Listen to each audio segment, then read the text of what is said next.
Hi, it's Shannon.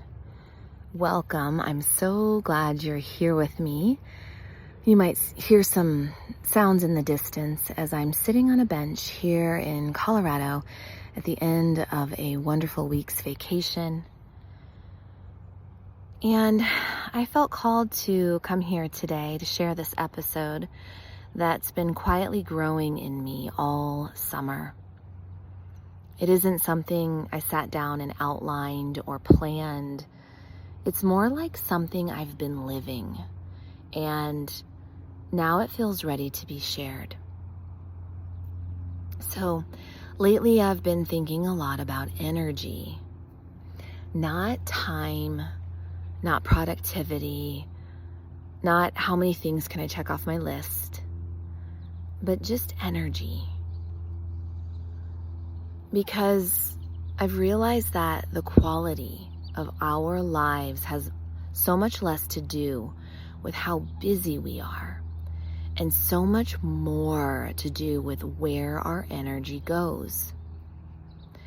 I don't think most of us realize how much of ourselves quietly leaks away every day. It happens when we replay conversations in our mind.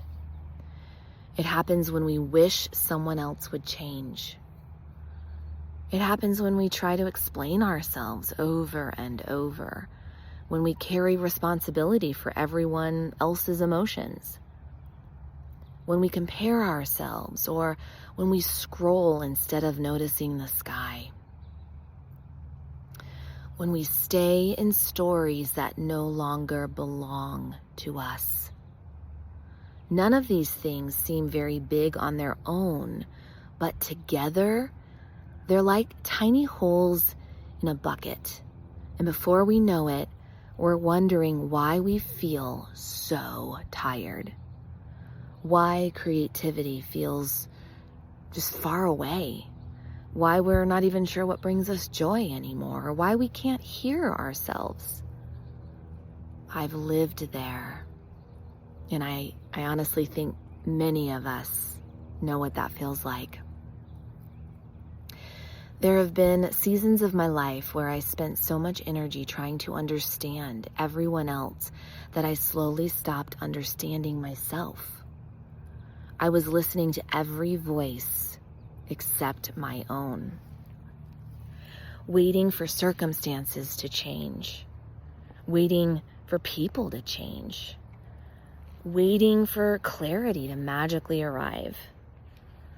And somewhere along my life's journey, I started realizing something that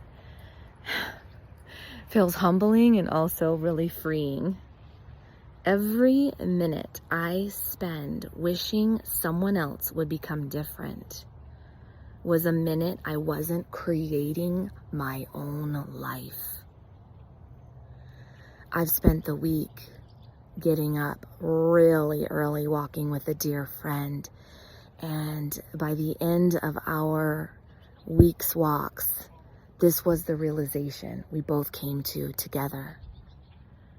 How every minute we spend thinking about or worrying about how somebody else might or might not change was a minute that we didn't get to spend creating our own life. And that's not really easy to admit, because it's so tempting to believe that our peace is waiting on someone else's choices. But what if it isn't? What if peace isn't something we find? But what if it's something we stop abandoning?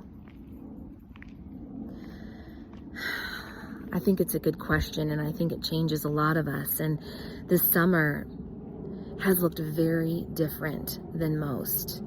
I've been a lot quieter. I've been a lot simpler. I've stepped away from a lot of things. I've spent so many mornings outside in my garden, watching the tomatoes, planting flowers, learning how to grow, watching how some things grow, some things don't, being patient with how my things grow, learning which plants thrive, which ones like to be together, paying attention to the bees, listening to the birds, getting dirt under my fingernails. And I've been baking bread. Not because I was trying to start a business. No, not at all. No, not at first. Bread was just a practice, a rhythm. Felt like I was returning to something very ancient and peaceful. And something reminded me that, every single day that life doesn't respond well to being rushed, that we can't force the bread or the dough to rise. But we get to create the conditions for our own lives to thrive. So like with the bread, I have to knead it and feed the sourdough and, fold it and take good care of it. And then I have to trust that it's going to do its thing. There's a lot of trust that is happening and unfolding by simply baking sourdough bread. Which, by the way, my sourdough starter has become my new best friend.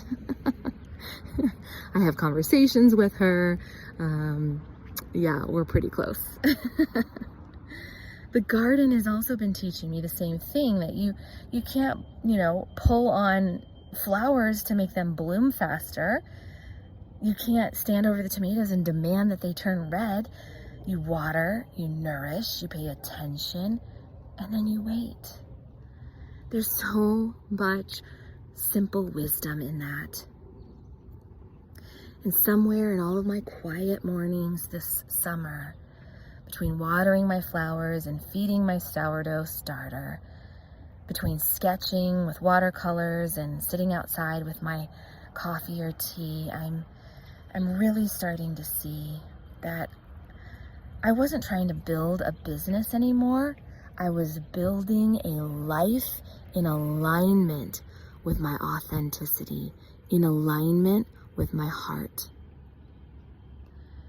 So this new business that I'm sharing today simply grew out of that life, that realization that's changing everything in my life.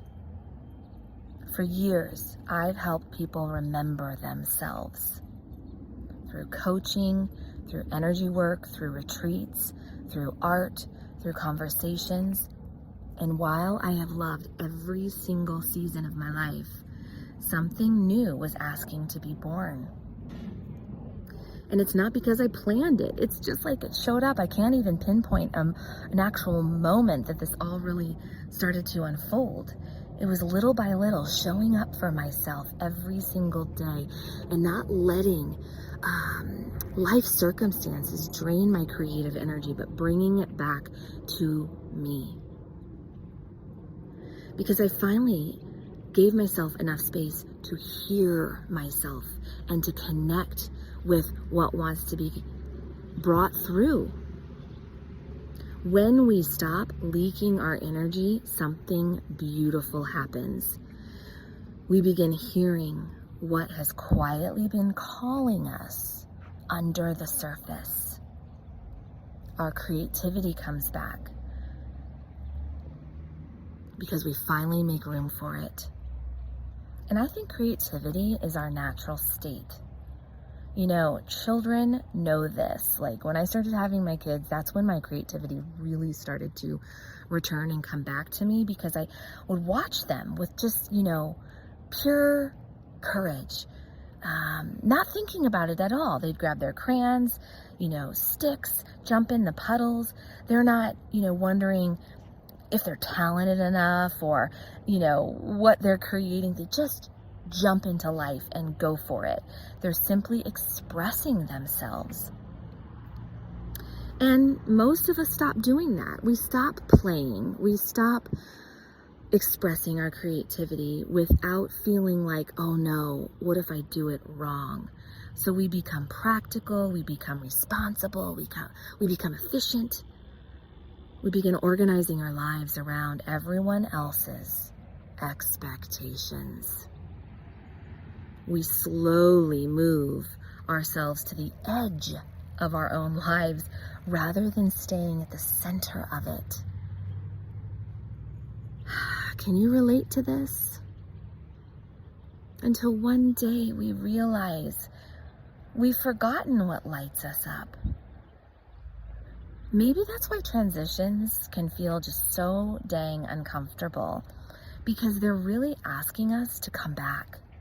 Not to who we think we should be, not who we were taught to be, but to who we've always been.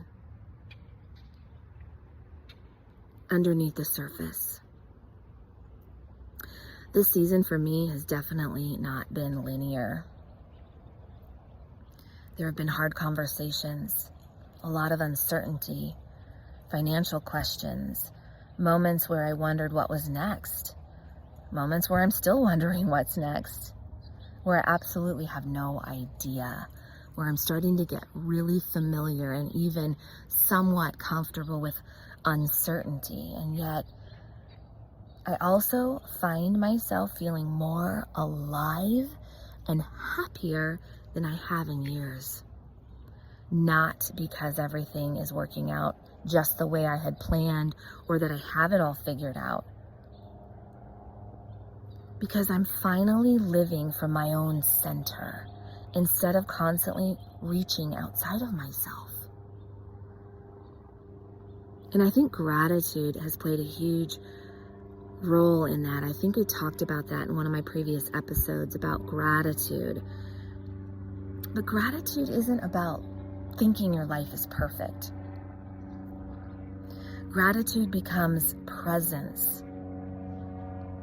It brings us to the present moment, and it lets us notice what has truly always been here. We start to realize in gratitude that you truly do have everything you need in the moment. It's when we get stuck in regret or we worry about what's to come, when we don't know, that we start to fret and drain that really precious energy. So gratitude brings us into the now, and we are starting to see then, oh my God, I have so much unlimited potential and possibility. Anything is possible in this moment. That makes me feel a sense of gratitude. There's enough air to breathe. There's enough sunshine for all of us. There's enough big blue sky. I have everything I need in this moment. That opens us up for the unlimited potential that our creative energy can create in our own lives. So whether it's a flower that starts to bloom, or fresh bread cooling on the counter, the smell of basil, the laughter of my boys, that morning light that comes through the trees, a conversation with a dear friend that reminds you of who you are. These simple little miracles of being alive. Gratitude does not erase the hard things. It simply reminds us that the hard things aren't the whole story, and that maybe there's where creativity begins, in the moments of uncertainty, in the moments of imperfection, in the moments of being present and centered in your own life. Oh, my friends, if you're with me this far, I appreciate you deeply. This brings me to something I have been so excited to finally share with you. Over the past few months, something has quietly been taking shape. It's called the Evergreen Table. People have asked me if it's a bread business or an art business or a flower stand or a writing project, and honestly, it's all of those things. And somehow it's none of them. So the Evergreen Table was born from a question that kept returning to me. What kind of life actually makes me come alive? I'm going to say that again because I hope you can feel this question in your bones. What kind of life actually makes you come alive? For me, the answer wasn't complicated. It started to become fresh bread, flowers, watercolor, stories, handwritten letters, gatherings, simple meals, beauty, conversations with family and friends, wonder, making things with my hands, celebrating my peaceful home, slowing down enough to really be with people. That's what the Evergreen Table is. It's an invitation to remember that nourishment comes in so many forms. Sometimes it's warm bread. Sometimes it's a handwritten letter. Sometimes it's sitting beneath the trees with people who make you laugh or make you feel more like yourself. Sometimes it's simply remembering to breathe. I don't know exactly where this path is leading, and honestly, that feels okay. For the first time in a long time, I'm less interested in controlling the destination than I am in staying connected to what gives me life. Because I've learned something I hope you'll remember too. The life that's meant for you won't always arrive as a detailed 5-year plan. As much as we want it to. Sometimes it arrives as a quiet curiosity, a tiny spark, a hobby you can't stop thinking about, a garden, a loaf of bread, a song, a walk, a sentence that won't leave you alone. Don't dismiss those things. They matter. They are often life whispering at you. So today, instead of asking yourself what you should accomplish next, maybe let's ask a different question. Where is your energy going? What keeps draining you? And what quietly lights you up? What have you been waiting for in someone else to change? What small thing makes you feel most like yourself? These questions have changed my life. Maybe they'll begin changing yours in some way too. Thank you for walking this journey with me. Thank you for being here through all the seasons. And if one day our paths happen to cross around the Evergreen Table, whether it's over fresh bread, a watercolor, a handwritten letter, maybe a walk in nature or sitting under the trees, I'd love to save you a seat. May you trust what keeps calling you. May you protect your precious, beautiful energy. And may you keep creating a life that lets you breathe. If you'd like to learn more about my new offerings, you can visit my website, theevergreentable.love. For those who live local to Kansas City, soon you'll be able to start ordering my sourdough focaccia bread with my micro bakery. So you can look at that at Breads and Blooms on the website. And the most exciting thing that's lighting me up right now are letters from the Evergreen Table. It's my snail mail club. Do you guys remember how fun it is to get like actual real mail that's colorful and has little surprises and it's all just for you? I have been longing for handwritten letters with lots of fun goodies in it, and I am creating that for you every month. If you're listening to this August 2026, This is the launch. I just opened registration, and you can sign up now to receive a monthly mailing in your mailbox. Handwritten letter from me. It's going to have seasonal recipes. It's going to have little hidden treasures, stickers, maybe watercolor prints or bookmarks. Every month will be a different theme. Every month will be different. It will be ever changing, something you can collect month by month. But these are things that I want to inspire your own creativity, inspire you to write letters to others, to brighten someone's day. These are going to be little magical gifts coming into your mailbox from my heart to yours. If you're interested in learning more, you can go to the evergreentable.love and click on letters. And I hope you'll consider joining this amazing community, because it is a community. We are creating our own lives, and we're doing it to create and be together on this journey, because community is where it's at. So if you'd like to gather with me by tangible mail, go check out Letters to learn more. Thank you for being here and listening. And if you'd like to email me, hello@theevergreentable.love, I'd love to hear from you. Take good care, and I will talk to you next time. Bye.